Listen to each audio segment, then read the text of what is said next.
et sœurs, nous étions hier au Concile de Jérusalem, avec les interventions de Pierre, puis de Jacques. Et nous sommes cette fois-ci encore à Jérusalem, avec la délibération finale, la première encyclique d'une certaine façon.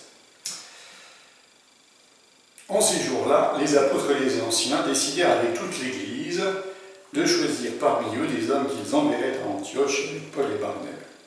C'étaient des hommes qui avaient de l'autorité parmi les frères, Jude, appelé aussi Barsabas, et Silas. Et voici ceux qu'ils écrivirent de leurs mains. Donc ces premiers versets insistent sur la décision collégiale. Les apôtres et les anciens décidèrent avec toute l'Église d'envoyer des hommes avec Paul et Barnabé, un peu comme témoins de la communion ecclésiale, la communauté de Jérusalem qui rejoint la communauté de la mission. Et voici ce qu'ils écrivirent de leurs mains.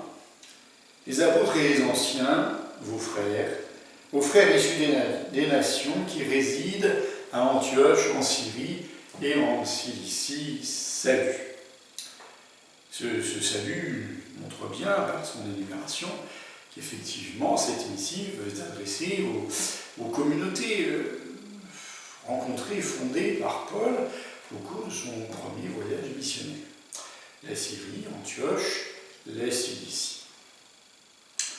Et la lettre poursuit.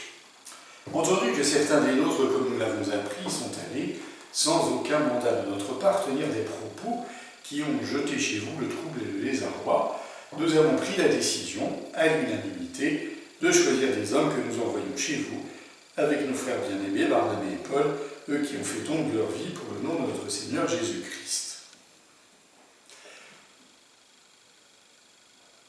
Cette missive, envoyée donc par le Concile de Jérusalem aux églises des nations, manifeste que revient sur l'origine de cette dissension, pour bien manifester, bien exprimer que ce n'est pas l'Église en tant que telle, l'Église de Jérusalem qui s'oppose aux nations, que ce ne sont pas les apôtres qui s'opposent à l'entrée des païens de la communauté, peut-être telle faction de la communauté de Jérusalem, mais en tout cas ils y sont allés à Antioche sans aucun mandat de la part des apôtres, qui veulent au contraire donc manifester la communion ecclésiale en envoyant Silas et Jude accompagner Paul et Barnabé vers Antioche.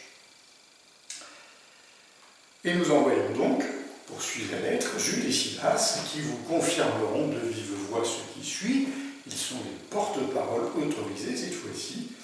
L'Esprit Saint et nous-mêmes avons décidé de ne faire peser sur vous d'autres obligations que celles-ci qui s'imposent. L'Esprit Saint et nous-mêmes, voilà, c'est vraiment la solennité de la déclaration. Pas d'autres obligations, donc ce n'est pas le recours à la loi, il ne s'agit pas, la question est tranchée, il ne s'agit donc pas d'imposer l'application de la loi et des coutumes juives aux païens qui se convertissent pour accueillir la bonne nouvelle de la résurrection. Donc voici ces obligations de ce qui s'impose. Vous abstenir des viandes offertes en sacrifice aux idoles.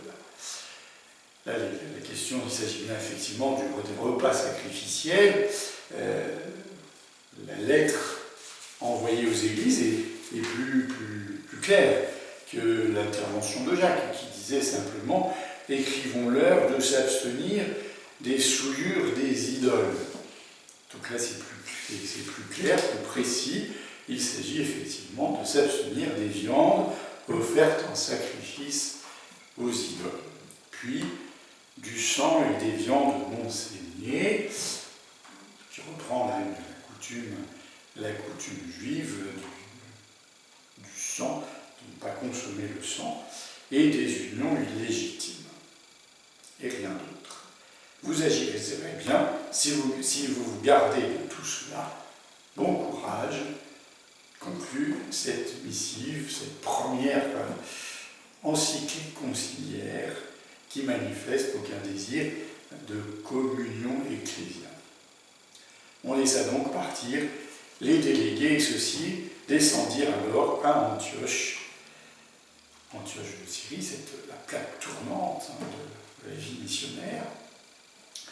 Ayant réuni la multitude des disciples, ils remirent la lettre. À sa lecture, tous se réjouirent du réconfort qu'elle apportait. La communion ecclésiale, source de réconfort. Les dissensions ne sont pas gommées, elles sont surmontées dans un désir de communion plus large. Donc on transmet la lettre est lue, à sa lecture, tous se réjouirent du réconfort qu'elle apporte. À bientôt.